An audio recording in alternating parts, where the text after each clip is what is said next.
नारायण।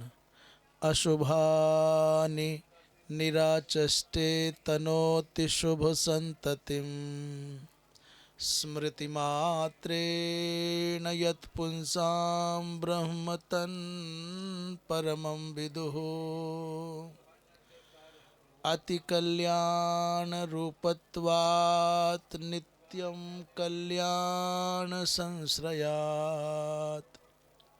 स्मर्तॄणां वरदत्वाच्च ब्रह्म तन् परमं विदुः। श्रीराम जय राम जय जय राम।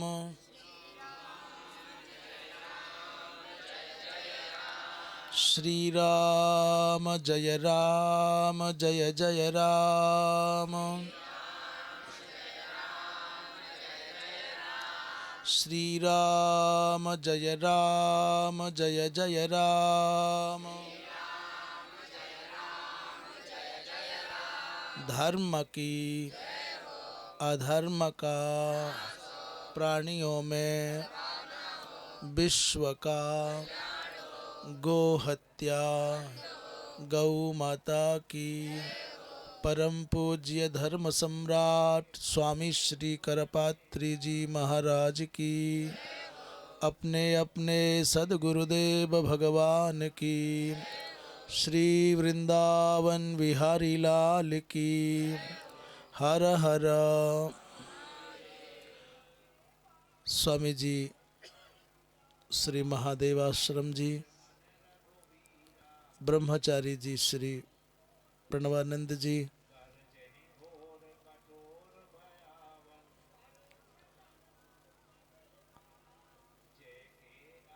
व्यास जी श्री अजय ललित जी,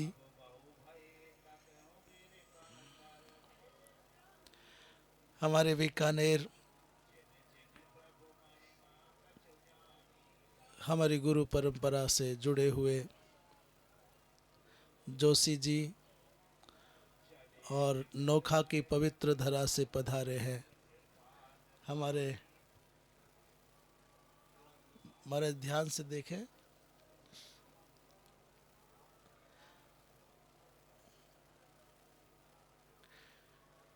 अन्य सभी सुधीजन, भारतवर्ष का भविष्य, विद्यार्थीगण एवं माताएं,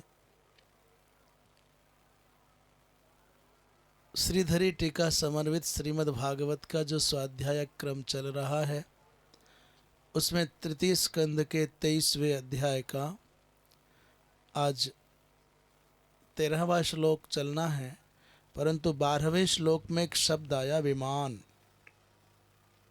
विमानम कामगम छत्तः। विमान शब्द के विषय में ये उत्सुकता होती है कि विमान किसे कहते हैं। तब शास्त्रों के आधार पर विमान शब्द के दो अर्थ समझ में आते हैं। एक है 7 मंजिला भवन और एक विमान माने आकाश मंडल में उड़ने वाला। विमानन तावत की विमान किसे कहते हैं तो कहते हैं सम्राट संपद्युतं गेहम। बड़े बड़े सम्राटों की संपत्ति से संपन्न जो घर है उसको भी विमान कहते हैं। और खगामि सप्त भूमिकम, आकाश मंडल में उड़ने वाले जो सम्राट संपत्ति से संयुक्त 7 मंजिला भवन है उसकी संज्ञा है विमान। जिसको विमान कहते हैं ना, जो तीर्थराज प्रयाग में बंधवा पर बंधा है उसको विमान कहते हैं, विमान मंडपम कहते हैं। और खगामी माने ख कहते हैं आकाश को, आकाशगामी जो यान है उसको भी विमान कहते हैं। विमानम प्रोच्यते पोता स्वामर वाहनेषु। पोत को भी विमान कह सकते हैं जो जलयान होता है कई मंजिल वाला। और अमर वाहन, देवताओं के वाहन को भी विमान कहा जा सकता है। तो आप आश्चर्य करेंगे कि करदम जी महाराज ने माता देवहूति के मानस संकल्प को समझ करके एक दो कमरे का आश्रम और कुटिया नहीं कि घर बना लिया, 7 मंजिला दिव्य विमान, आकाश मंडल में उड़ने वाला ऐसा विमान जिसमें ऊपर एक के ऊपर एक के ऊपर 7 मंजिलें थी। एक साधक साधना के बल पर क्या कर सकता है ये जानना है तो करदम जी महाराज की तपस्या को देख लें। आवे 13वें श्लोक को देखते हैं। कह रहे हैं विमानम सार्वभौम संपद युतम साप्त भूमिकम, और सार्वभौम संपत्ति से युक्त जो 7 मंजिल का मकान है उसको भी विमान कहते हैं, उड़ने वाले को तो कहते ही हैं। और विमान शब्द का एक अच्छा अर्थ यह है जब व्यक्ति का मान मर जाता है तो वो उड़ान भरता है। जब तक मान नहीं मरेगा, अभिमान नहीं मरेगा, तब तक प्रगति के सोपान उसके सामने आ ही नहीं सकते हैं। इसलिए निर्माण मोहा जित संग दोषा, निर्माण माने मान रहित होना। जो मान रहित होगा उसी के लिए दिव्य लोक जाने को विमान आवेगा। जो मनुष्य अहंकार में अभिमान में भरा होगा उसकी अभ्युन्नति के अवसर उतने ही क्षीण होते चले जाएंगे। ऐसे नहीं खत्म हो जाएंगे, खत्म नहीं होंगे। पर मान लीजिए विद्या आदि सब कुछ अच्छे गुण हैं और अभिमान नहीं है तो बहुत ऊंचाई तक जा सकता था। अभिमान हो गया तो वो मार्ग अवरुद्ध हो जाएंगे। जिएगा तो तब भी, खाएगा तो तब भी, रहेगा तो तब भी, कुछ ना कुछ तो जीवन में करेगा। पर विमान माने अर्थात अभिमान रहित होने पर जितना ऊंचाइयां जा सकता था, अभिमान होने पर उतना ऊंचा नहीं जा सकता। अभिमान भारी बना देता है व्यक्ति को। और उड़ान कौन भरेगा? जो अभिमान के भार से मुक्त हो जाएगा। 13वां श्लोक देखते हैं। सर्वकाम दुघम दिव्यम सर्वरत्न समन्वितम सर्वर्ध्युपचर्यो सर्वर्ध्युपचयोदर्कम मणिस्तंभैरुपस्कृतम। उस विमान की संरचना का प्रकार तो बता ही रहे हैं। कहते सर्वकाम दुघम, वो दिव्य विमान है और उस विमान की विशेषता है कि सर्व काम दुघम। उस विमान में बैठ करके जब जो जैसा चाहो तब वह और वैसा ही उतना ही तत्काल मिल जाता। सर्वान कामान दोग्धीति सर्व काम धुक, सभी प्रकार की इच्छाओं को पूर्ण करने वाला विमान है। तो उसकी सज्जा में क्या बोले? सर्व रत्न समन्वितम, सभी प्रकार के दिव्याति दिव्य रत्न उसमें जड़े हुए हैं। सर्वर्धि, सभी प्रकार की समृद्धियों के उपचयोदर्क हैं, माने सभी प्रकार की रिद्धियां समृद्धियां उसमें प्रचुरता से निरंतर बढ़ती रहती हैं। आप जैसा जैसा सोचते हैं उससे भी अधिक बढ़कर के संपत्ति उस विमान में है। तो उसमें खंबे भी लगे होंगे विमान में? बोले हाँ हैं। काहे के खंबे हैं? बोले हमारे जहाँ हम बैठे हैं इसमें खंबे हैं कि नहीं हैं? हैं। काहे के हैं? लकड़ी के। पक्का छत डालोगे तो खंबे काहे के हैं? बोले सीमेंट के, और अथवा लोहे के खंबे मानो, अथवा स्टील के खंबे मानो, अथवा पीतल के खंबे मानो, अथवा चांदी के खंबे मानो, अथवा सोने के इसमें काय के खंबे? बोले मणिस्तंभ भाई रूपस्कृतम, मणियों के स्तंभ हैं। इतनी समृद्धि संसार में कौन सरकार लाएगी? कौन सेठ लाएगा? कहाँ से कुबेर लाओगे ढूंढ करके? इसलिए साधना के बल पर जो संपत्ति आती है उसको श्रमजन्य संपत्ति से तुलना नहीं कर सकते। परिश्रमजन्य संपत्ति कभी भी साधना जन्य संपत्ति का सामना नहीं कर सकती, साम्य समता नहीं कर सकती। श्रीधर स्वामी इस प्रसंग में कहते हैं कि तदेव विशिनष्टि माने उसी विमान की अब विस्तृत व्याख्या कर रहे हैं। सर्व काम दुघम, ये 9 श्लोकों से इस विमान की वैशिष्ट्य की चर्चा होगी।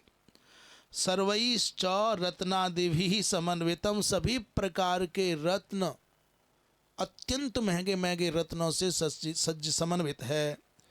और सर्वर्धि नाम माने सर्व संपदाम, सब प्रकार की रिद्धि माने संपत्तियों से, संपत्तियों का जो उपचय है, समूह है। तस्योदर्क माने उत्तरोत्तर अभिवृद्धिर यस्मिन, ऐसा नहीं कि एक बार सोना आ गया, एक बार रजत आ गया, एक बार कोई रत्न आ गया तो बस सीमित हो गया। नहीं, लगातार निरंतर अनवरत। एक दिन फल आ गए फिर ढूंढ रहे हो, एक दिन फूल आ गए फिर वापस नहीं मिलेगा। नहीं नहीं, अनवरत निरंतर सतत उसमें उदर्क माने वृद्धि होती रहती। उत्तरोत्तराभिवृद्धिर यस्मिन, उपस्कृतम माने उन संसाधनों से वो दिव्य विमान सुशोभित है। जो चाहो जब चाहो वैसा ही, उतना ही और अधिक बढ़ करके मिलता है। कि तदेव विमानम एवं, उसी विमान की व्याख्या कर रहे हैं। दिव्य माने अति सुंदर है। और संघ वृद्ध्यो रूपचय, संघ और वृद्धि के अर्थ में उपचय किया जाता है। तो तात्पर्य उपचय क्या है? विभिन्न प्रकार की रिद्धियों माने समृद्धियों का समूह है, ऐसा वो दिव्य विमान है। 14वां श्लोक देखते हैं। दिव्योपकरणोपेतम सर्वकाल सुखावहम, पट्टिकाभिः पताकाभिर्विचित्राभिरलंकृतम। करें दिव्य उपकरणों से, उपेत माने संयुक्त है, उसमें दिव्य उपकरण लगे हुए हैं। दिव्य शब्द का अर्थ अतिशय सुंदर को भी कहते हैं, और दिव्य शब्द का अर्थ जो लोक में नहीं है, अलौकिक हैं, जो दिव्य माने स्वर्ग आदिक लोकों में प्राप्त होते हैं, उनको भी दिव्य कहते हैं।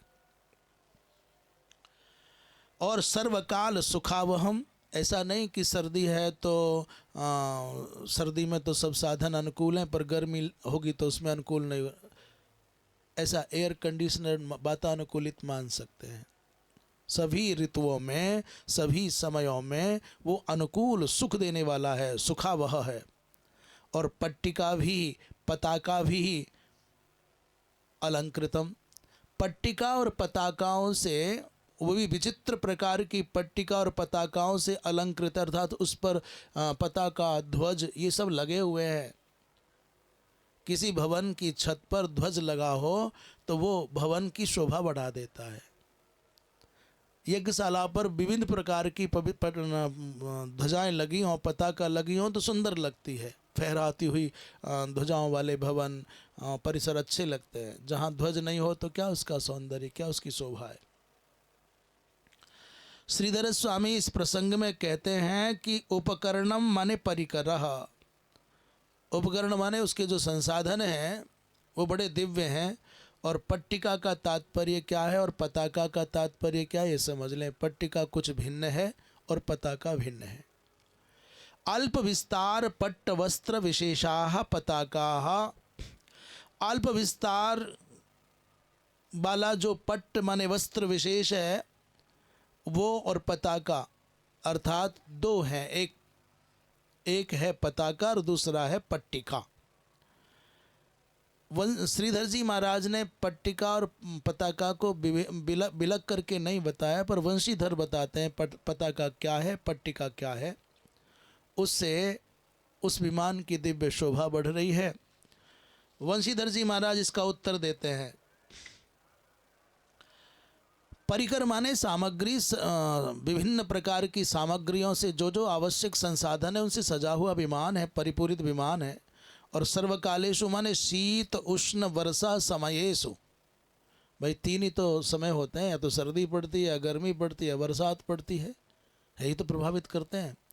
तीनों ऋतुओं में, तीनों समयों में वो अनुकूल है। तत्त कालोचित स्थान द्रव्यादि भी सुखदम, सर्दी आती है तो तदनुकूल संसाधन वैसे हो जाते हैं, गर्मी आती है तदनुकूल संसाधन वैसे हो जाते हैं। तो ऐसा सुख देने वाला है। पट्टिका किसे कहते हैं? बोले अल्प पताका को पट्टिका कहते हैं। छोटी पताका को, छोटी छोटी पट्टियां बन जाती हैं। बोले पताका विस्तृत ध्वजे, पताका माने बड़े ध्वज को कहते हैं और पट्टिका माने छोटे ध्वज को पट्टिका कहते हैं। छोटी छोटी झंडी जैसी लग जाती हैं तो वो पट्टिका हो गई, और बड़े झंडे जो होते हैं उनको पताका कहते हैं। ऐसा स्वामी जी महाराज का भाव है, ऐसा कह रहे हैं। अभी विमान के सौंदर्य, विमान की दिव्यता और विमान के वैशिष्ट्य की चर्चा चल रही है। 15वें श्लोक में कह रहे हैं, और मैं बार बार कह रहा हूँ, ये विमान किसी धनिक के द्वारा धन से खरीदा हुआ नहीं है, ये किसी राजा के द्वारा उपलब्ध विमान नहीं है, ये किसी देवता के द्वारा दिखाया गया विमान नहीं। एक साधारण सी कुटिया में सरस्वती नदी के किनारे पर बिंदुसर तीर्थ के तट पर एक महात्मा कुटिया में रहता है, उसका ऐश्वर्य है। स्रग्भिर्विचित्रमाल्याभिर्मञ्जुसिञ्जत षडङ्घ्रिभिः दुकूलक्षौमकौशेयैर्नानावस्त्रैर्विराजितम्। उस विमान पर बड़े बड़े विचित्र विचित्र भ्रमर गुंजार कर रहे हैं। षडङ्घ्रिभिः मंजुसिंजत, भौरों की मधुर मधुर बड़ी आकर्षक गुंजार से वो विभूषित है। क्या खास बात है? भौरे क्यों आ गए विमान पर? बोले स्रगभिर विचित्र माल्याभिर, विचित्र विचित्र प्रकार के माल्य माने सुमनों से, पुष्पों से वो सजा हुआ है, और बड़ी बड़ी सुंदर सुंदर दिव्याति दिव्य मालाओं से सजा हुआ है। तो यहाँ माल्या भी माने पुष्पई ही, सुमनई ही, और स्रग भी माने माला। और क्या है उसमें? दुकूल छौम कौशेयर नाना वस्त्रैर विराजित, अनेक अनेक प्रकार के सूती और रेशमी वस्त्रों से अनेक पर्दे आदि के रूप में उस विमान को सजाया गया है। श्रीधर स्वामी कहते हैं विचित्राणी माल्यानी, विचित्र माल्यानी शब्द का अर्थ कर रहे हैं पुष्पाणी, अनेक प्रकार के रंग बिरंगे सुंदर सुंदर सुरभित पुष्पों से सजा है। और क्या है? यासु मंजु यथा भवत्येवं सिंजन्तः कूजन्तः षडङ्घ्रयो यासु ताभिस्रग्भिः। और क्या है? बोले बहुत सुंदर सुंदर भौरे जिन मालाओं पर गुंजार कर रहे हैं, केवल पुष्प नहीं अपितु जिन पुष्प मालाओं पर षडङ्घ्रयः माने भ्रमराः, भ्रमर कूजंत माने वो गुंजार करते हुए, सिंजंत माने कूजंत, या सुता भी जिन मालाओं पर भौरे मंडरा रहे हैं गुंजार के साथ, उन मालाओं से उस विमान को सजाया गया है। हम बहुत दिनों से सोचते थे छौम शब्द का अर्थ क्या है, पर आज जब हम सवेरे पढ़ रहे थे तब समझ में आया कि छौम क्या और कौशेय क्या। छौम शब्द का अर्थ कहते हैं सूती वस्त्र, और कौशेय वस्त्र माने रेशमी वस्त्र। पर हम अर्थ स्पष्ट नहीं समझ पाते थे। यहाँ लिखा छमी कहते हैं, छुमी कहते हैं अतसी को। अतसी क्या होता है? अतसी मुझे लगता है सन को अतसी कहते हैं। छौम कहते हैं अतसी को, अथवा कपास को कहते होंगे। तज्जई ही क्षौमई ही, अतसी माने अतसी एक, क्षमी माने एक अतसी पुष्प जैसा होता है, उसके द्वारा जो निर्मित है उसका नाम है छौम। और कोश शब्द अर्थ है, कोश शब्द का तात्पर्य जंतु विशेष। तो जो रेशमी कपड़े किसी कीड़े से बनते हैं ना, रेशम है, हाँ, कहते हैं जंतु विशेषः तज्जई ही कौशेयई ही। ये दो प्रकार के रंग बिरंगे वस्त्रों से, पर्दा आदि से उस विमान की शोभा बढ़ रही है। 16वें श्लोक में कह रहे हैं उपरि उपरि विन्यस्त निलयेषु पृथक पृथक क्षिप्तैः कशिपुभिः कान्तं पर्यङ्कव्यजनासनैः। ऊपरी ऊपरी माने एक दूसरे से, कई मंजिल का मकान होता है तो एक दूसरे के ऊपर वो छतें होती हैं। ऊपरी ऊपरी विन्यस्त माने एक दूसरे के ऊपर।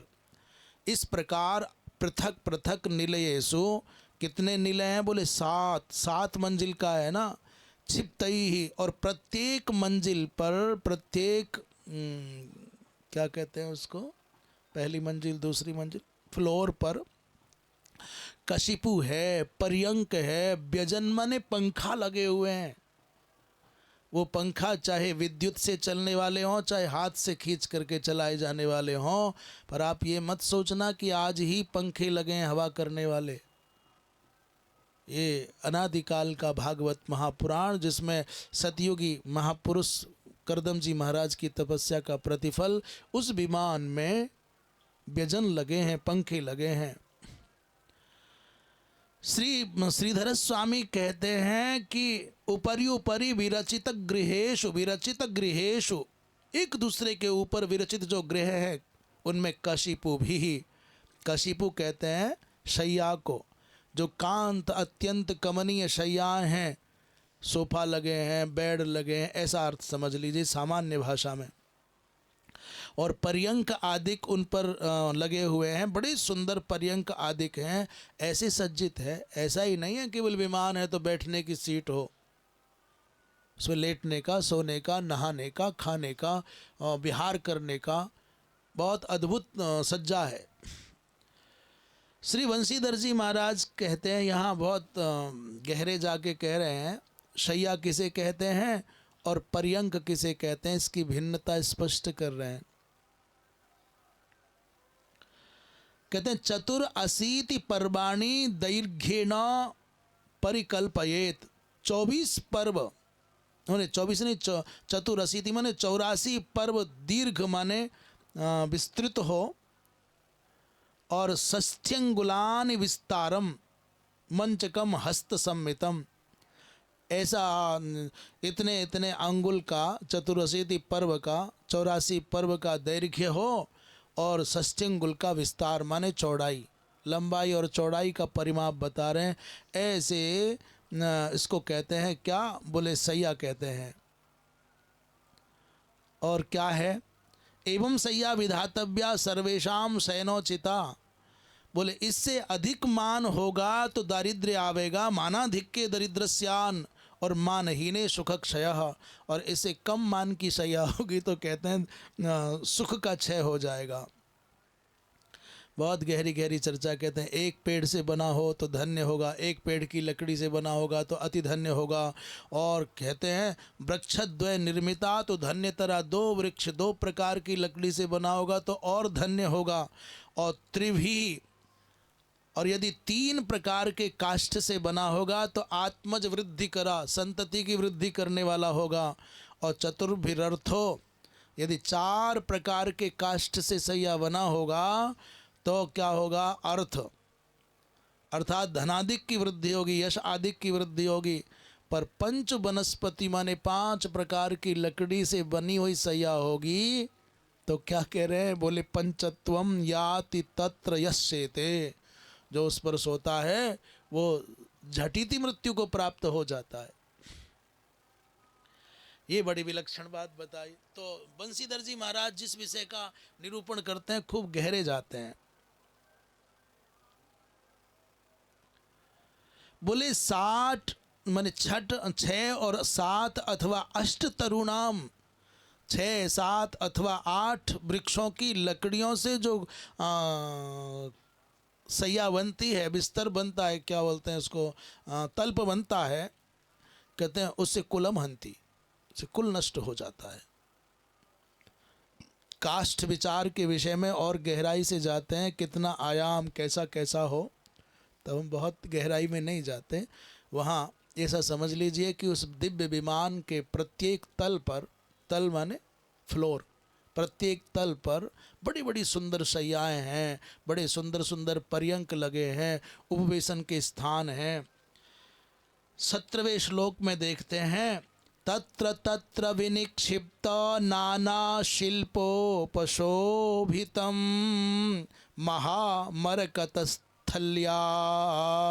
जुष्टम विद्रुमवेदिभिः। 17वें श्लोक में कहते हैं कि वहाँ क्या है?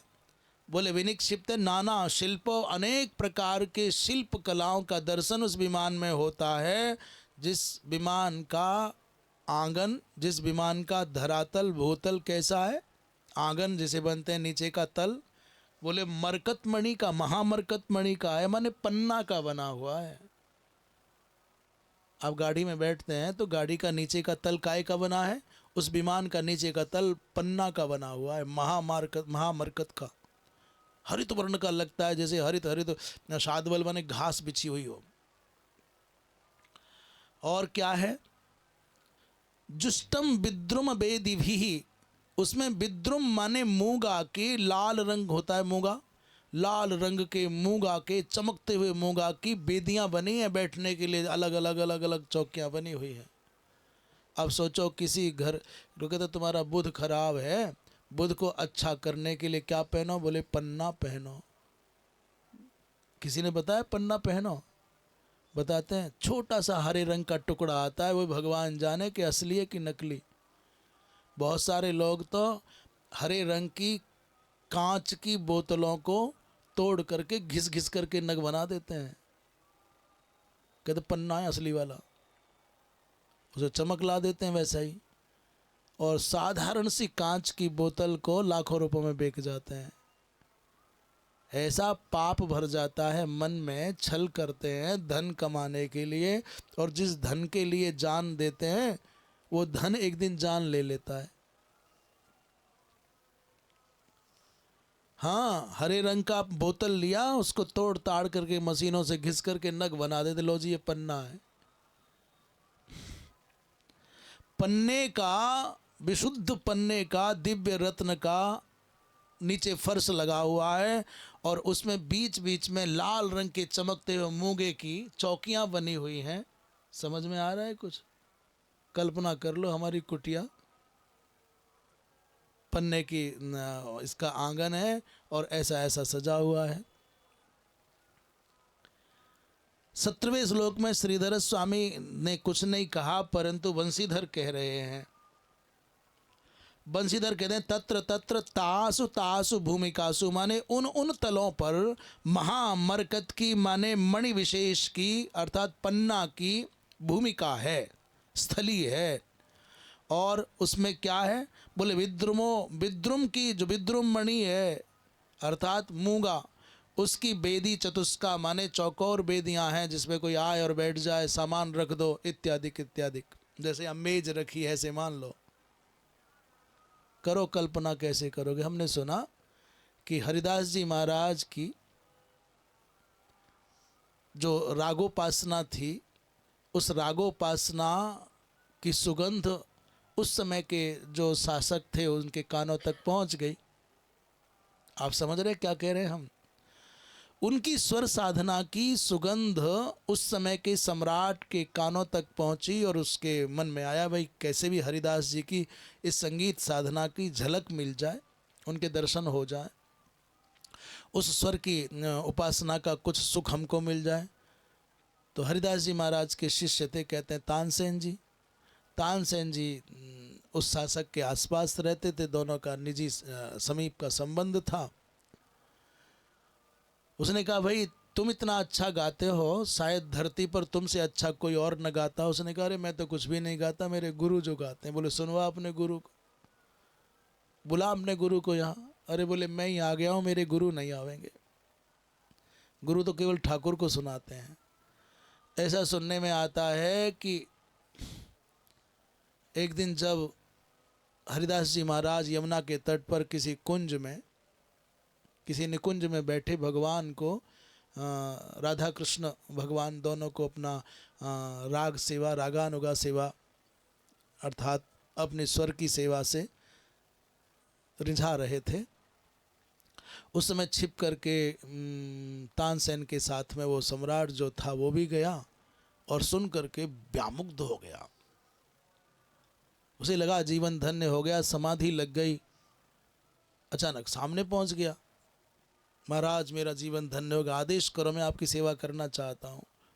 तो किसी सामान्य मनुष्य का प्रवेश हो गया है, इस बात को जानते हरिदास जी महाराज ने अपनी जो सेवा, स्वर सेवा थी वो रोक दी और थोड़ा विक्षेप हो गया कि क्या सेवा करना चाहते हो? जो आप आदेश करोगे मैं ऐसा ऐसा शासक हूँ, जो भी कहोगे वो कर दूंगा। तो कहते हैं यमुना जी के किनारे पर कोई घाट था जो मनुष्य कर्तृक घाट नहीं था और मनुष्योचित संसाधनों से बना भी नहीं था। उन्होंने कहा अच्छा कुछ करना चाहते सम्राट हो, हमारा ये घाट टूट गया है, इस पर श्री राधा कृष्ण दोनों के दोनों स्नान आदि करने आते हैं, विहार करने आते हैं, इसे बना दो। तो कहते हैं उस समय का जो शासक था, सम्राट था, उसने उस तट को, उस घाट को देखा, सीढ़ियों को देखा, उसका एक कोना टूटा है। जिन रत्नों से वो घाट, वो सीढ़ियां बनी थी, वैसे रत्नों की कल्पना मनुष्य कर नहीं सकता। जो कहता था मैं पूरी धरती पर मेरा अपना सिक्का चलता है, आप कल्पना भी नहीं कर सकते, मनुष्य कल्पना नहीं कर सकता कैसे कैसे दिव्य रत्न हो सकते हैं। इसलिए कहाँ मरकत मणि माने पन्ना का आंगन हो और कहाँ मूंगा की मेजें, बेदियां, चौकियां हों, कौन कल्पना करेगा। आगे कहते हैं 18वें श्लोक में, द्वा सुविद्रुम देहल्या भातम वज्र कपाटवत शिखरे स्विंद्र नीलेशो हेम कुंभैरधिश्रितम। 18वें श्लोक में कहते हैं दरवाजों पर जो देहली थी ना, वो देहली काय की बनी? बोले विद्रुम की बनी है। बोले मूंगे की देहली है। चौखट जो होती है वो मूंगे की, लाल रंग की है। और क्या है? भातम वज्र कपाटवत, उसमें सुशोभित क्या हो रहा है? वज्र माने हीरे के दरवाजे हैं। हीरा कैसा होता है? हीरा मैं समझता हूँ शुभ्र वर्ण का होगा, है शुभ्र वर्ण का हीरा, माने दरवाजे सफ़ेद रंग के हैं और वो भी हीरे के बने हुए हैं। इतनी दिव्य चमक है उनमें। और वो जो चौखट है वो काय की है? बोले मूंगे की है। भी कोई संसार का कोई मनुष्य तोते के जैसा हरा रंग ला सकता है क्या? तोते की चोंच का जो लाल रंग है वो ला सकता है क्या? मयूर के पंखों की जो विचित्रता है वैसी कोई कल्पना करके ला सकता है क्या?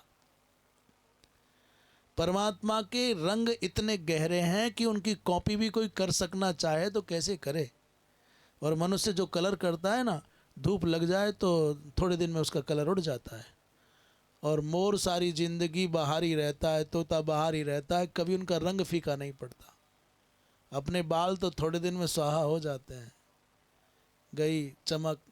कितने सुंदर से सुंदर व्यक्ति को तुम धूप में छोड़ दो, वो भी थोड़े दिन में। परंतु भगवान के रंग इतने निराले हैं, ऐसा अद्भुत उसमें दरवाजे ऐसे लगे हैं। शिखरेशु इंद्र नीलेशु, इंद्र नील मणि के माने नीले नीले रंग के शिखर हैं, इंद्र नील मणि के शिखर हैं।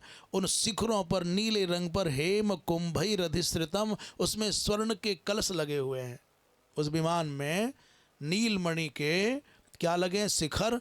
और उन शिखरों पर कलश किसके लगे? बोले स्वर्ण के। अब देखो नीले रंग के ऊपर चमकता हुआ सोने का कलश हो तो कितनी शोभा होगी। श्रीधर स्वामी कहते हैं द्वासु माने द्वारेशु, द्वारों में क्या संरचना है? बोले विद्रुम, विद्रुम निर्मिता देहली, विद्रुम की बनी हुई, विद्रुम माने मूंगे की बनी हुई देहली है।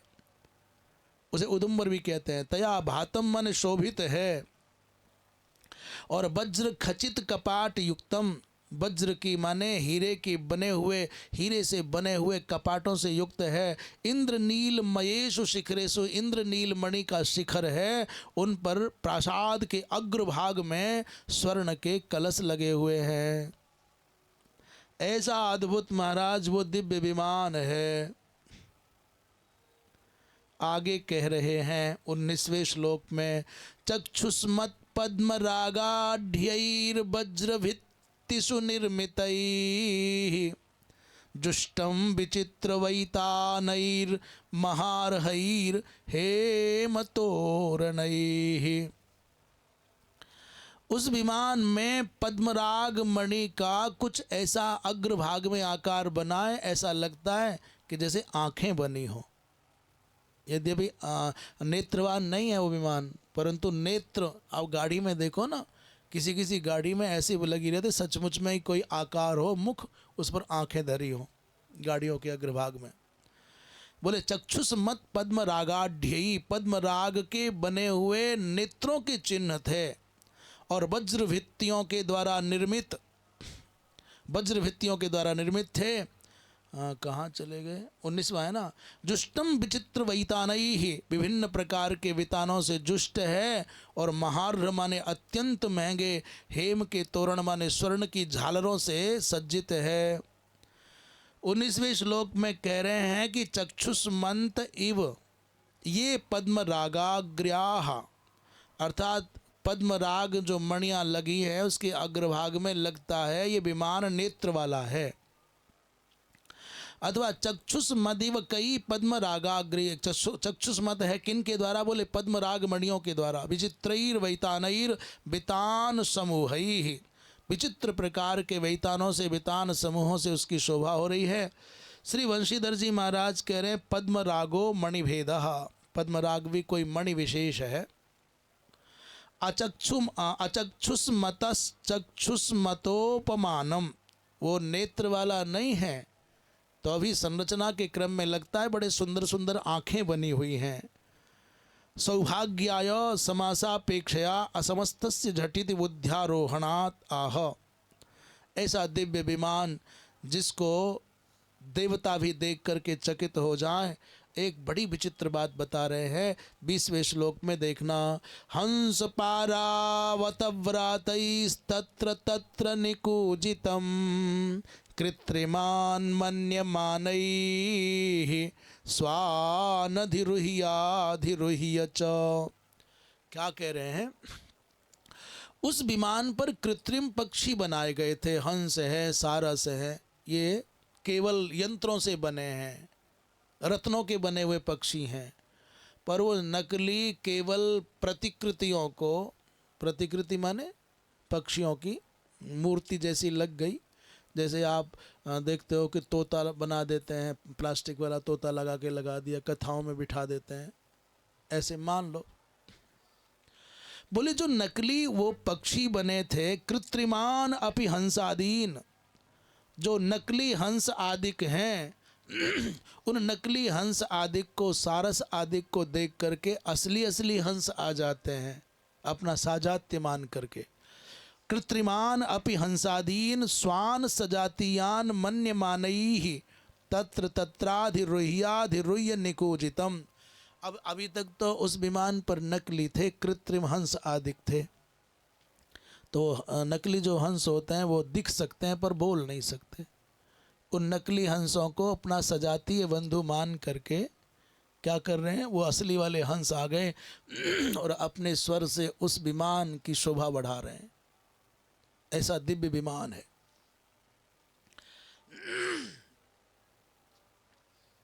आगे कहते हैं विहार स्थान विश्राम संवेश प्रांगणाजिरैः यथोपजोषं रचितैर्विस्मापनमिवात्मनः। उस विमान में जैसी सुविधाएं हैं, विहार के स्थान हैं, भ्रमण के स्थान हैं, रमण के स्थान हैं, और विश्राम संवेश प्रांगणाजिरई, प्रांगण से अजिर, अजिर और प्रांगण दो शब्द हैं। रामचरितमानस में एक चौपाई आती है, द्रवहु सो दशरथ अजिर विहारी। अजिर कहते हैं आंगन को, तो यदि अजिर आंगन को तो प्रांगण किसे कहते हैं? बोले दिव्य दिव्य विहार, विश्राम स्थल हैं, दिव्य दिव्य अजिर और आंगन हैं। यथोपजोषम रचतई विस्मापनम, अपने आप को भी विस्मित कर देते हैं। ऐसा अद्भुत संरचना उस विमान की है। श्रीधर स्वामी कहते हैं विहार स्थानम माने क्रीड़ा प्रदेश। अब हमारी जो गाड़ियाँ होती हैं या हवाई जहाज़ होते हैं, सुनते हैं अरब देश के किसी प्रिंस के पास में ऐसा विमान है जिसमें स्नान घर बना हुआ है, स्विमिंग पूल बना हुआ है, और कोई क्या खेलने वाला भी बना हुआ है, टेनिस कोर्ट बना हुआ है, ऐसे कुछ कुछ है। नहाने खाने के तो कोई भी बना लेते हैं, जिसमें भोजन बनना है, जिसमें बैठ के खाना है, जिसमें पूजा करनी है, जिसमें नहाना धोना है, तो छोटी सी गाड़ी बन जाता है। पर स्विमिंग पूल कहाँ से बने और टेनिस कोर्ट कहाँ से बने, खेलना है। सुनते हैं ऐसा भी कहीं है। कहते हैं यहाँ करदम जी महाराज का जो दिव्य विमान था उसमें विहार क्रीड़ा के प्रदेश थे, विश्राम माने शयन घर थे, संवेशहा उपभोग स्थान थे, प्रांगण माने घर के बाहर का जो स्थान होता है उसको आंगन कहते हैं, और अजीर माने अजीर कहते हैं कमरे के बाहर का जो दालान कह सकते हैं। घर के मकान के बाहर का जो मैदान है उसको कहते हैं प्रांगण, है प्रांगण बोलते हैं। और अजीर माने घर का जो अंदर का चौक होता है, कमरों के बाहर की जो खाली जगह होती है। द्रवहुसो दशरथ अजीर माने दशरथ जी महाराज के भवन में जो अजीर माने वो खाली स्थान है वहाँ। तो अजीर माने कक्षों के बाहर का परिसर, खाली जगह, और प्रांगण माने घर के बाहर का, कमरे के बाहर की जगह अजीर और घर के बाहर की जगह प्रांगण। यथोपजोषम माने यथा सुखम आत्मनः स्वस्य माया बिनोपि। यद्यपि करदम जी महाराज स्वयं मायावी हैं, अर्थात योग माया के स्वामी हैं, तो भी विस्मय जनकम, उन्होंने भी जब विमान को देखा तो वो भी विस्मित हो जा रहे हैं, भैया ये क्या है। कहीं स्विमिंग पूल बने, कहीं क्रीड़ा के स्थान बने, कहीं बाग बगीचे लगे हुए हैं। 22वें श्लोक में कह रहे हैं ईदृगृहम तत्पश्यन्ती नाति प्रीते न चेतसा सर्वभूताशयाभिज्ञः प्रावोचत कर्दम स्वयं। अभी विमान तो आपने सुन लिया कैसा विलक्षण विमान है, देवताओं के लिए भी दुर्लभ ऐसा दिव्य विमान। परंतु उस विमान को देख करके माता देवहूति को कोई बहुत हर्ष नहीं हुआ। होना चाहिए था ना, पर हुआ नहीं। ईदृग गृहम माने ऐसे घर को, ऐसे दिव्य विमान को, और घर का मतलब ऐसा मत समझना कि टिका हुआ है, उड़ेगा नहीं, उड़ने वाला है। और उड़ने वाला भी ऐसा जिसमें वीज़ा की आवश्यकता नहीं है, पासपोर्ट की आवश्यकता नहीं है, कोई ईंधन की आवश्यकता नहीं है, आपके मानस संकल्प से चलने वाला है। मैं समझता हूँ सौर ऊर्जा या वायु ऊर्जा से चलता होगा। डीजल खत्म हो जाएगा, 100 वर्ष तक लगातार उड़ान भरी है, साधारण पिकनिक नहीं मनाया, हनीमून पर, सामान्य हनीमून पर नहीं गए।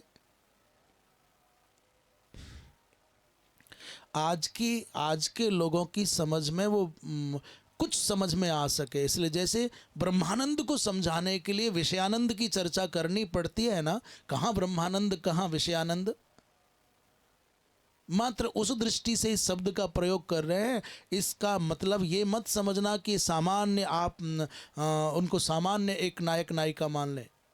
एक तपस्वी ऋषि का मैं उनकी जो सामर्थ्य है उसकी ईदृग गृहम, उस दिव्याति दिव्य विमान को देख करके, विमान होने पर भी घर से अधिक सुविधा युक्त है और घर जैसा होने पर भी उड़ने वाला है, उसको देख रही हैं, परंतु नाति प्रीते न चेतसा, कोई बहुत प्रसन्नता नहीं हुई। कैसी माता देवहूति रही होगी, इतनी उपलब्धि पर कोई हर्ष नहीं है। अच्छा, महर्षि तो बड़े विलक्षण हैं, दूसरों के मन की भावनाओं को पढ़ लेने वाले हैं। सर्वभूताशयाभिज्ञ, करदम जी महाराज की तपस्या का एक भाव और बताऊं। सर्वभूत माने सभी प्राणियों के, आशय माने अंतःकरण में क्या चल रहा है उसको जान लेते थे। सर्वभूताशयाभिज्ञ, इसलिए प्रावोचत करदम स्वयं, करदम जी महाराज ने देखा देवी को। इस विमान के देखने के बाद में हर्ष नहीं हुआ तो क्या कहा, कुछ मैया से कहने जा रहे हैं। पहले इस श्लोक की व्याख्या देख लें। 22वें श्लोक में श्रीधर स्वामी कहते हैं नाति प्रीतेन, तो प्रसन्नता क्यों नहीं हुई देवहूति को, ऐसा दुर्लभ विमान मिला है, हर्ष होना चाहिए था। बोले मलिन देहत्वात्, मैया को लगा ये विमान इतना सुंदर है और हमारे शरीर पर मिट्टी जमी हुई है, वस्त्र मलिन है, शरीर मलिन है। परिचारिका भावाच्च, और कोई परिचारिका नहीं है, कोई सेविका नहीं, हम इसमें अंदर कैसे जाएंगे। ये दो बातें मन में आई, ना तो कोई सेविका है, परिचारिका आई है प्रभु में, और ना ही हाँ हमारा वेश भी तो। जी स्वामी जी पधारे, आवे आवे भैया जगह बनाओ, आ जाओ। ओम हरि स्वामी जी पधारिए। तो इस प्रकार के दिव्य स्वरूप को देखा और मन में संकोच ये है कि मैं इसमें प्रवेश करने की योग्यता नहीं रखती, ऐसा सौंदर्य नहीं है। नारायण बैठे 23वें श्लोक में कह रहे हैं, निमज्या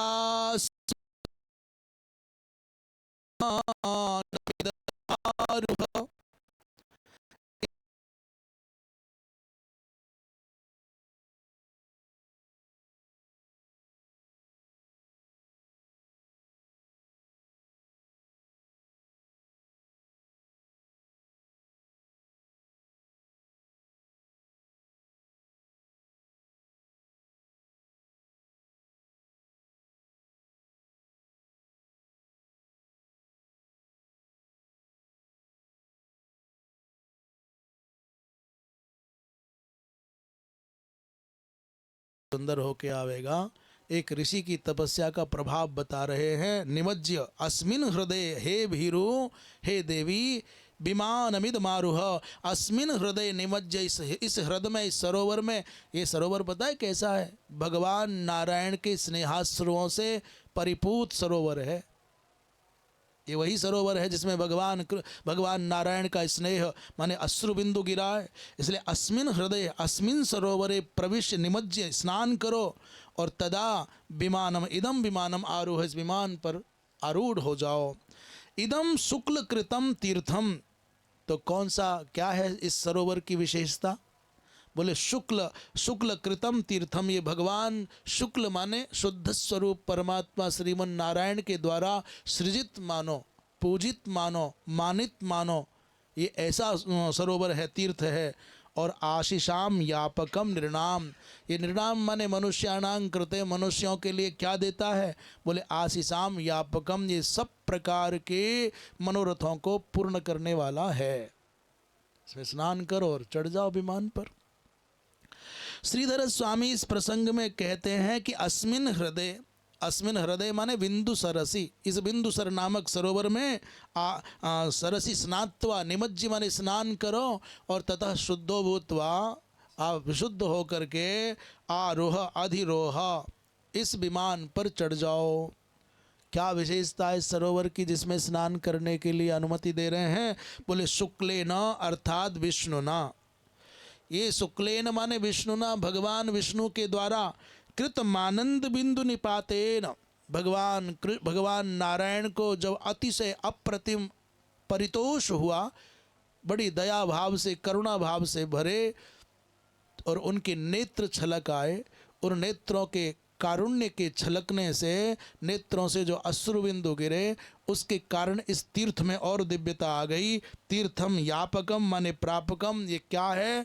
बोले मनुष्य मात्र की कामनाओं को पूर्ण करने वाला दिव्य तीर्थ, इसमें स्नान करो। तुम्हारे मन में यही तो है कि हम साफ सुथरी नहीं है, सुंदर नहीं है, श्रृंगार नहीं है।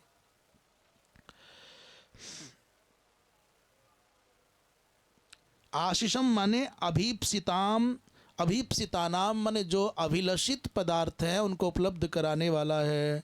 24वें श्लोक में कह रहे हैं, सा तद्भर्तु समादाय वचः कुवलये क्षणा सरजम बिभ्रति वासो वेणीभूताश्च मूर्धजान। माता देवहूति का राजभवन से आने के बाद इस वन में, वन प्रांत में, कुटीर में रहने तक उन्होंने अपने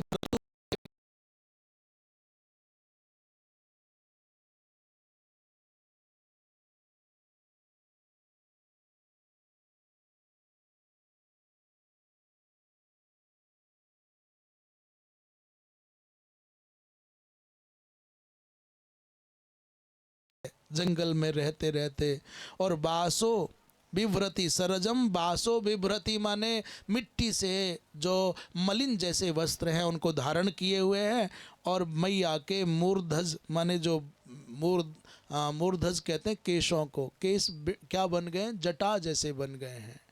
अभी धो ही नहीं पाती बेचारी, तो वो एक जूड़ा जैसे बन गए, इकट्ठे हो गए। ऐसी ऐसी स्थिति में मैया 24वें श्लोक में श्रीधर स्वामी कहते हैं कि समादाय माने आहृत्य, अपने पतिदेव के वचनों को स्वीकार किया। सरजम माने मलिनम, रजसा सहितम सरजम, बेणी भूतान जटिलान, और जटिल बने हुए केशों को लिए हुए इस सरोवर में प्रवेश कर रही है।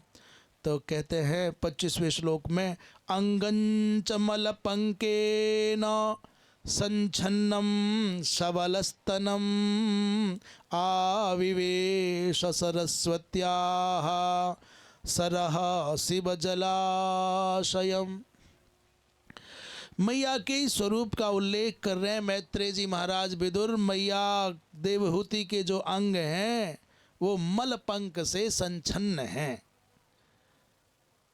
मलपंक से संछन्न क्या? पूरा शरीर? बोले हाँ, मैया के स्तनों पर भी वो एक मल की चादर जैसी चढ़ गई है। इस अवस्था में सरस्वत्याः सरह, वो सरस्वती नदी का जो सरोवर है, तटवर्ती बिंदु सरोवर, उसमें जो जल है शिव जलाशयम, जो मंगलप्रद है, बड़ा मधुर शीतल और निर्मल निरामयत्व जिसमें है, ऐसे पवित्र जल वाले सरोवर में माँ ने प्रवेश किया। देवहूति मैया सरोवर में स्नान करने के लिए प्रविष्ट हुई। 25वें श्लोक में कहते हैं सबलऊ माने विवर्णऊ, अर्थात विवर्ण माने वो मलिनता के कारण जो स्तनों में एक दिव्यता होनी चाहिए वो नहीं है। सरस्वत्याः शिवानि जलानि आसे रते यस्मिन, भगवती माँ ज्ञान रूपा सरस्वती का पावन जल जिसमें विराजता है, उस दिव्य सरोवर में शिवा जलाशया जलचरा यस्मिन, अथवा ये मानो कि जलचर जिसमें बड़े अच्छे हैं, उस सरोवर में माँ प्रविष्ट हुई है। 26वां श्लोक कहते हैं शांत सरसिवेशमस्था शतानि दश कन्यका सर्वा किशोर वयसो ददर्शोत्पल गंधयः। अभी माँ गई थी उस सरोवर में अकेली, और सामान्य जैसा देखने में लग रहा था सरोवर का जल, पर जब अंदर प्रविष्ट हुई तो 1016 वर्ष की किशोरियाँ, और वो भी कोई सामान्य किशोरियाँ नहीं, जिनके शरीर से पद्म गंध माने कमल के जैसी भिनी भिनी सुगंध निकल रही थी। अब बताओ कोई क्या करेगा व्यवस्था? कोई सम्राट करेगा? अच्छा, सम्राट मानो ले आएगा, सेंट भी छिड़क देगा, कितनी देर? इसलिए साधना के बल से जो संसाधन जुटाए जाते हैं, उन संसाधनों की बराबरी तो कौन कहे। उनके सामने खड़े होने की भी सामर्थ्य श्रमजन्य साधनों से कभी नहीं हो सकती। धन से कमाए, श्रम से कमाए, क्या करेगी बराबरी? महाराज ऐसी दिव्य वो श्रीधर स्वामी कह रहे हैं। श्रीधर स्वामी कहते हैं कि सा तत्र निम्नगा सती विस्मयम ददर्श, एक अद्भुत आश्चर्यचकित दृष्टि, आश्चर्यचकित वहाँ दृश्य दिखाई दिया। क्या? बोले शांत सरसीति दशभी, उस अंत सरसी माने सरोवर के अंदर जब प्रविष्ट हुई तो दशभी माने 100, सैकड़ा का 10 कर दे, सैकड़ों को 10 गुना कर दीजिए, माने 1000 उत्पल गंधय कमल गंधी किशोरियों ने उनकी सेवा में प्रस्तुत होकर के उबटन आदि लगाया, स्नान कराया, और एक ही पल में उनको बहुत अद्भुत दिव्य स्वरूप प्रदान कर दिया। क्या बात है भाई। आगे कहते हैं सत्ता ताम दृष्ट्वा सहसोत्थाय प्रोचु प्राञ्जलयः स्त्रियः वयं कर्म करीस्तुभ्यं शाधिनः करवाम किम। उन 1000 की 1000 जो किशोर वयस वाली जो उत्पल गंधी बालिकाएं थी, शतानि 10 कन्या का माने शतानि 10, 1000 कन्या थी, वो उठ करके खड़ी हो गई, हाथ जोड़ करके कहने लगी वयम कर्म करीस्तुभ्यम, हम तुम्हारी सेविकाएं हैं, परिचारिकाएं हैं, साधिनः करवाम किम, आदेश करो हम क्या आपकी क्या सेवा करें। ऐसा हाथ जोड़ करके बोल रही हैं।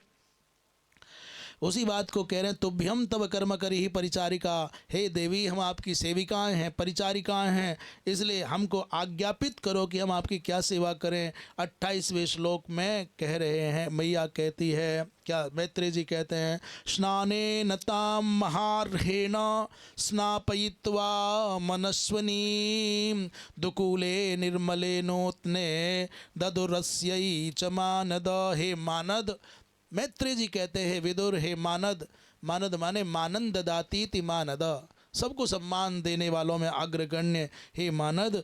सब उन किशोरियों ने मैया देवहूति को महार्ह माने दिव्याति दिव्य उबटनों से स्नान करा करके उस मनुष्यनी को दिव्य निर्मल दुकूल दिए, 2 वस्त्र दिए और सज्जा करके, भूषणानि परार्घ्यानि वरीयान् सिद्ध्युमन्ति च अन्नम सर्वगुणोपेतम पानम चैवामृतासवम।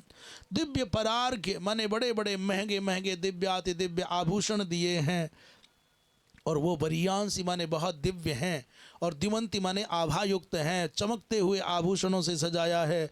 सर्वगुणोपेत अन्न दिया, पान दिया है, अमृत के समान जो मधुर है और पौष्टिक है, ऐसा कोई पेय भी पिलाया है मैया को। 28वें और 29वें श्लोक में श्रीधर स्वामी कहते हैं, ततश्च स्नानेन माने स्नान योग्य तैलादिना, उपटन आदि से स्नान कराया, और परार्घ्यानि माने उत्कृष्टानि अत्यंत उत्कृष्ट, जो अत्यंत श्रेष्ठ, जो अत्यंत प्रिय लगने वाले दीप्तिमान अलंकार थे, उनसे सजाया मैया को, और अमृत के समान सुस्वादु पेय पान कराया। 30वें श्लोक में क्या कह रहे हैं, अथादर्शे स्वमात्मानं स्रग्विणं विरजाम्बरं विरजं कृतस्वस्त्ययनं कन्याभिर्बहुमानितं। भैया आइए स्वामी जी महाराज, आगे आ जाओ, आगे आ जाओ। 30वें श्लोक में जैसे ही मैया को दर्पण दिखाया, नहला धुला करके, जैसे छोटे से बालक को, जैसे छोटे से बालक को नहला धुला करके मैया कभी कभी दर्पण दिखा दे, देख लाला कैसा लग रहा है। हमारे स्वामी प्रबोधाश्रम जी महाराज हैं, वो पूज्य बड़े गुरुदेव भगवान को, पूज्य स्वामी जी महाराज को, पूज्य विष्णु आश्रम जी महाराज को स्नान कराते अंतिम दिनों में, और स्नान करा करके खूब बढ़िया कभी सब चंदन भस्म लगा करके और टोपा उपा पहना देते, फिर कहते देखो कितने राजा बाबू लग रहे हो, कितने अच्छे लग रहे हो। तो महाराज जी कहते, अरे हम सन्यासी से मजाक करता है, अबे तेरी सन्यासी से मजाक करता है। पर स्वामी जी माने उस समय ब्रह्मचारी थे, प्रबोधाश्रम जी महाराज, रोज़ उनको हंसाने का कोई ना कोई बहाना खोजते रहते, बड़े बहुत अच्छी सेवा की है। जो सेवा स्वामी प्रबोधाश्रम जी महाराज ने महाराज जी की बहुत दुर्लभ बात है, ऐसे दृश्य कम देखने में आते हैं। तो अथादर्शे स्वम आत्मानम स्रग्विणम विरजाम्बरम, जो अपने स्वरूप को देखा है, स्रग्विणम माने माला पड़ी है गले में इतनी सुंदर, कभी कल्पना ही नहीं की थी माता देवहूति ने कि मैं इतनी सुंदर भी लग सकती हूँ। और बिरजाम्बरम माने इतने दिव्य, इतने शुद्ध, इतने पावन वस्त्र पहने हैं।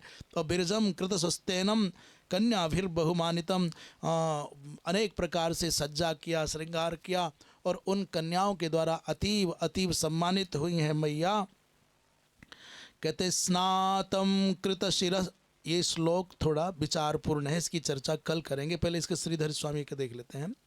बिरजम माने ये प्रपंच स्नात मुद्वर्त्य,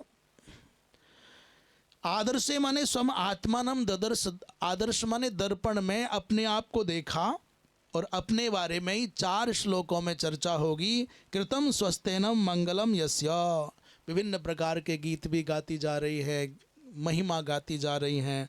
पुंस्त्वम आत्म शब्द समानाधिकरण्यात, तो कह रहे हैं कृत स्वस्तेनम मंगलम यस्य, आत्मानम स्रग्विणम, तो आत्मानम जो यहाँ पर ये 30वें श्लोक में क्या कह रहे हैं,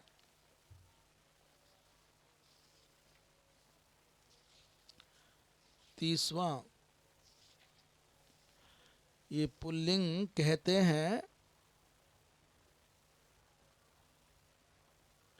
आत्म शब्द के साथ एकार्थ संबंध विशेषण होने से कृतस्वस्तैनम, ये पुल्लिंग द्वितीय एक वचनांत प्रयोग बन गया। कृतस्वस्तैनम होना चाहिए था कृतस्वस्तैनाम, परंतु यहाँ पुल्लिंग का निर्देश इसलिए हुआ, ऐसा कह रहे हैं। मूल बात जो विचार की है, यद्यपि समय हो गया, तो भी विचार की जो विशेष बात है, जो धर्मशास्त्र का विषय है, यहाँ कह रहे हैं क्या सधवा माताओं को नित्य सकेश स्नान करना चाहिए? जो सधवा हैं उनको नित्य सकेश स्नान करना चाहिए? करें नहीं, पर्व पर्व पर स्नान करना चाहिए, पर नित्य स्नान का निषेध विशेष नहीं है।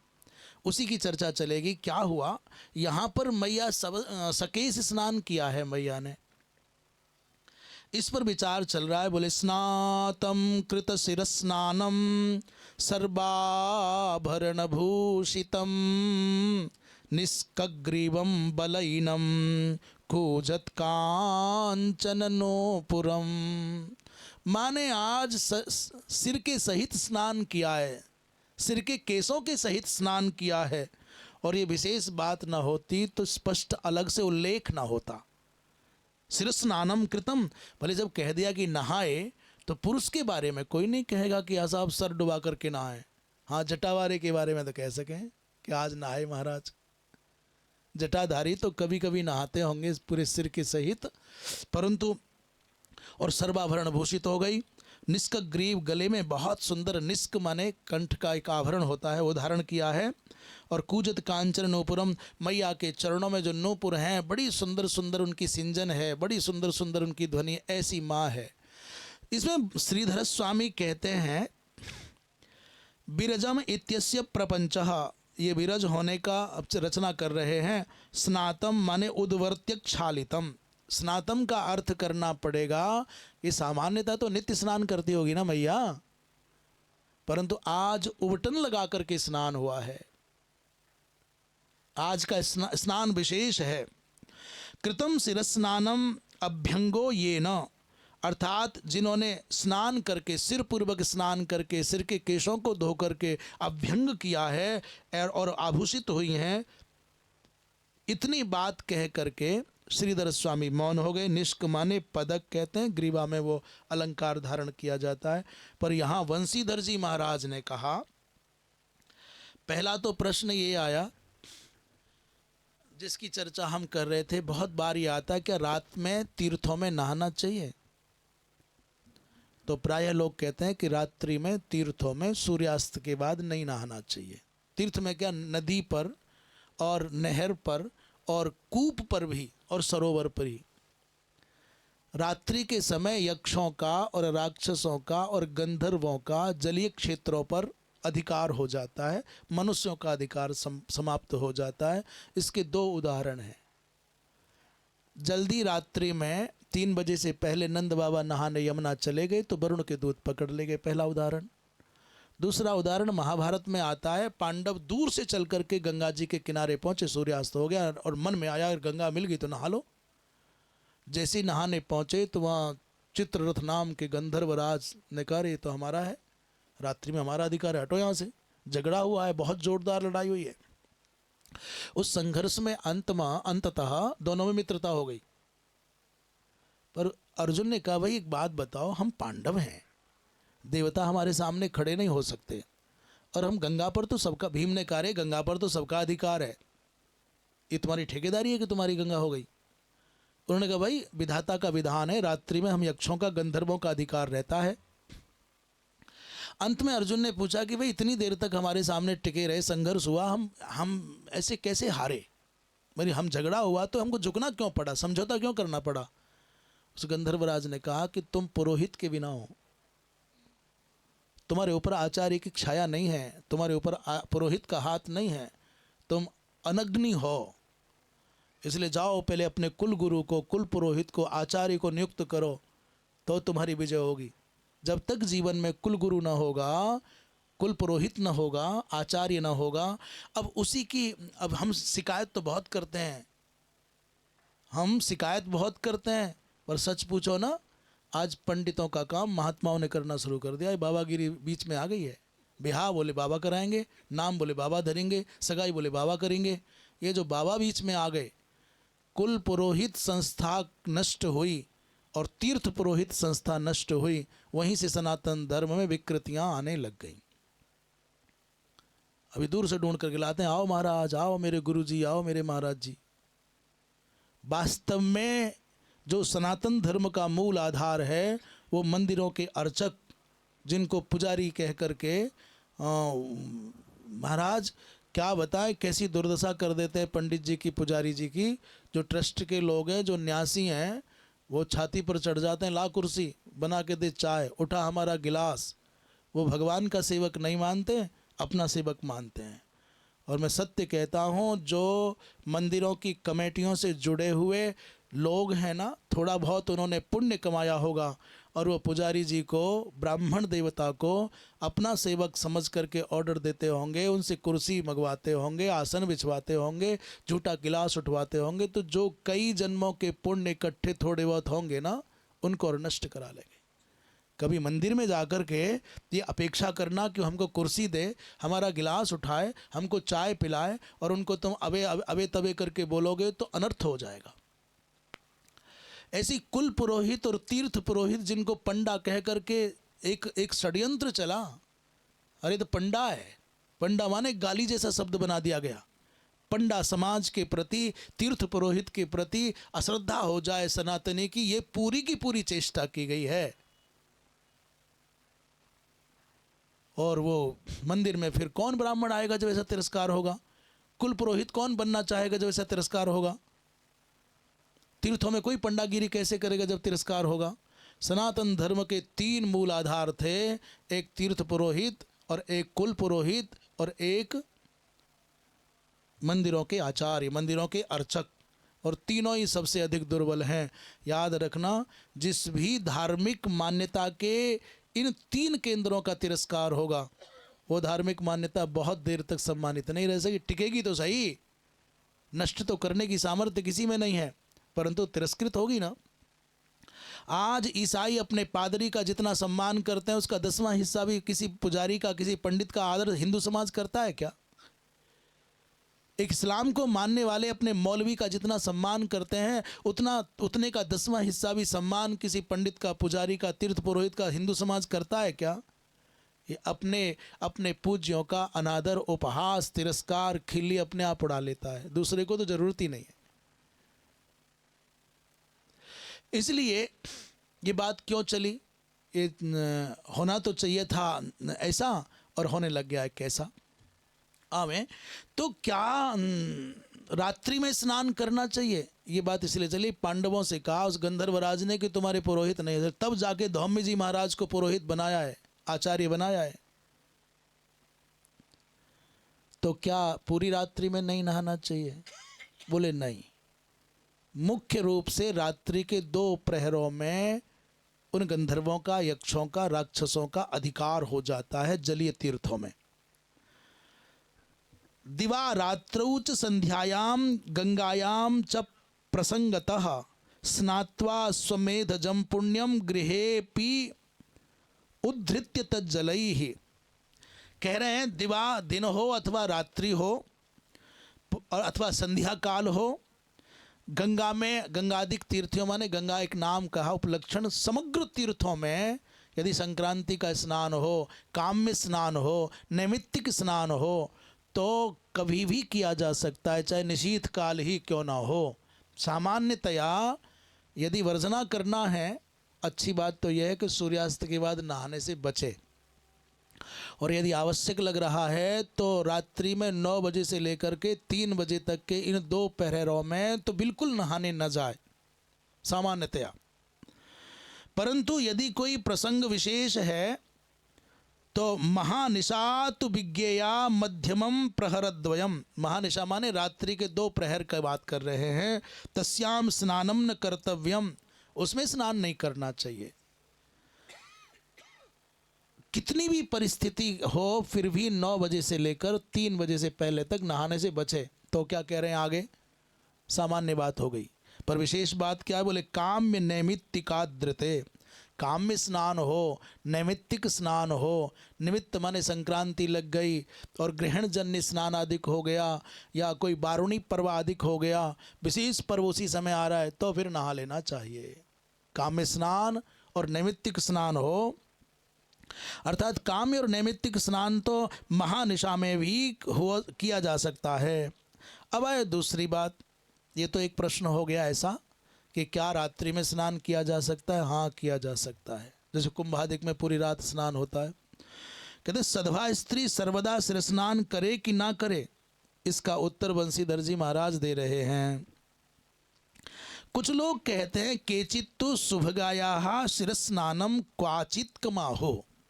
कुछ लोगों का मत है कि सधवा जो माताएं हैं वो सिरप पूर्वक कभी कभी स्नान करें, सदा नहीं करें। क्यों भाई? बोले कुलस्त्री तो सिर स्नानम उत्सवे पुण्य तीर्थ के, जो कुलस्त्रियां हैं वो सिर पूर्वक स्नान, केश शोधन पूर्वक स्नान कब करें? जब कोई विशेष घर में उत्सव हो। वैसे भी बेचारियों को फुर्सती कहाँ है, रोज रोज धोते हैं सिर? नहीं धोते। आजकल छोटे छोटे बाल रखते हैं, वो धो लेती होंगी लाली, पर बड़े केस रखे तो कौन रोज रोज धोए, कौन उन्हें धोवे, कौन उन्हें सुखावे, कौन झंझट करे। फिर भी अति उत्साही हो तो क्या। पुण्य तीर्थ के, जब किसी पुण्य तीर्थ में जाएं तो सिर्फ पूर्वक स्नान करना चाहिए। तो उत्सव में, पुण्य तीर्थ में, और कभी उन्होंने तैलादिना, वो तैल आदि का यदि किया है तो भी स्नान कर सकती हैं। पैतृ के पितृकर्म संबंधी कार्य हो तो स्नान कर सकती हैं। अन्यथा सर्वदा कंठ संप्लवा, इसके अतिरिक्त अवसरों पर यहाँ तक का स्नान करना माताओं के लिए सामान्य स्वीकृति है।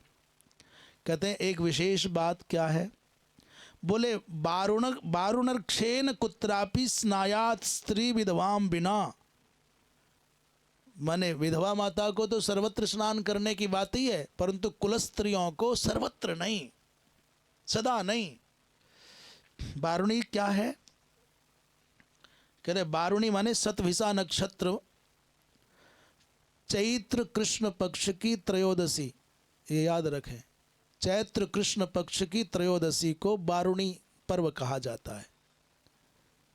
चैत्र कृष्ण पक्ष जब आता है उसमें शतभिषा नक्षत्र युत हो, चैत्र कृष्ण पक्ष की त्रयोदशी शतभिषा नक्षत्र, प्राय शतभिषा नक्षत्र रहता ही है, क्योंकि चैत्र की पूर्णिमा जब आएगी ना तो अभिशाप लगा लेना, चित्रा नाम का नक्षत्र आएगा तो प्राय शतभिषा रहता है त्रयोदशी को।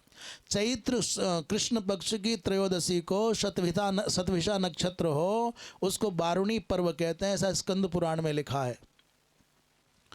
और क्या विशेष है उसमें? यदि कदाचित शनिवार हो, उसमें शनिवार भी जुड़ जाए तो महाबारुणी पर्व हो जाता है।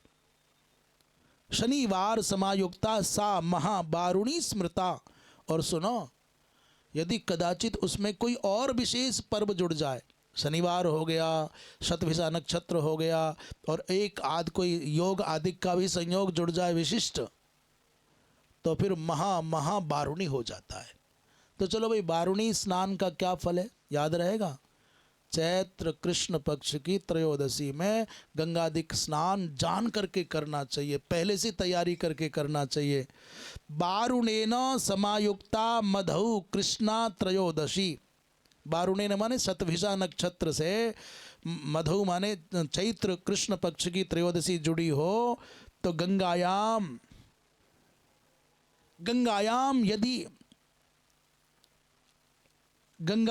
यदि लभ्येत सूर्य ग्रह शतैः समाह। कह रहे हैं 100 सूर्य ग्रहणों में कुरुक्षेत्र स्नान करने पर जो पुण्य प्राप्त होता है वो चैत्र कृष्ण त्रयोदशी शतभिषा नक्षत्र में गंगा स्नान करे तो 100 सूर्य ग्रहणों के स्नान करने के बराबर पुण्य प्राप्त होता है। इतना विशेष है ये। अच्छा, महाबारुणी में स्नान शनिवार भी जुड़ा हो उसमें, इस बार शनिवार नहीं आ रहा है, पहले पिछले बार आया था शनिवार। पिछले वर्ष शनिवार आया था। बोले सा महाबारुणी जो उसमें स्नान करें, बोले यदि महाबारुणी पर्व गंगायाम यदि लभ्ये तो कोटि सूर्य ग्रह ही समाह, तो करोड़ों करोड़ों सूर्य ग्रहणों में कुरुक्षेत्र स्नान करने पर जो पुण्य प्राप्त होता है वो पुण्य इस महाबारुणी पर्व में गंगा स्नान करने पर हो जाता है। तो आज की 3 चर्चाएं हुई। संयोगवश बारुणी महाबारुणी पर्व हो गया, संयोगवश रात्रि में स्नान तीर्थों में कर सकते हैं कि नहीं कर सकते हैं, और तीसरी चर्चा सधवा स्त्री कहाँ कहाँ कब कब सिरह स्नान पूर्वक स्नान कर सकती हैं। इन्हीं के साथ ये बात भी इसलिए उठी कि माता देवहूति ने तो सिरह स्नान पूर्वक स्नान किया है, तो ये प्रश्न उठाया। तो बंशीधर जी कहते हैं अरे भाई वो करदम जी महाराज की भार्या है, देवर्षि की पत्नी है, इसलिए तत्संबंधात उनको दोष नहीं होगा, वो देवकोटि में आती हैं अधिक। श्रीमन्नारायण नारायण नारायण श्रीमन्नारायण। आज आनंद इसलिए भी विशेष है कि हमारे स्वामी जी महाराज, श्रद्धे श्री स्वामी माधवाश्रम जी महाराज, श्रद्धे स्वामी जी श्री गणेशाश्रम जी महाराज, और हमारे अतिशय हम क्या कहें उनको क्या सब नाम धर रखे हैं, हमारे श्री विद्या शिवाभिनव नृसिंह भारती स्वामी जी महाराज और हमारे महादेवाश्रम जी महाराज, ये इतने दिव्य दंडी सन्यासियों, दिव्य मूर्तियों की सन्निधि में प्रबुद्धाश्रम जी महाराज भी हैं। अच्छा, इसलिए आज आनंद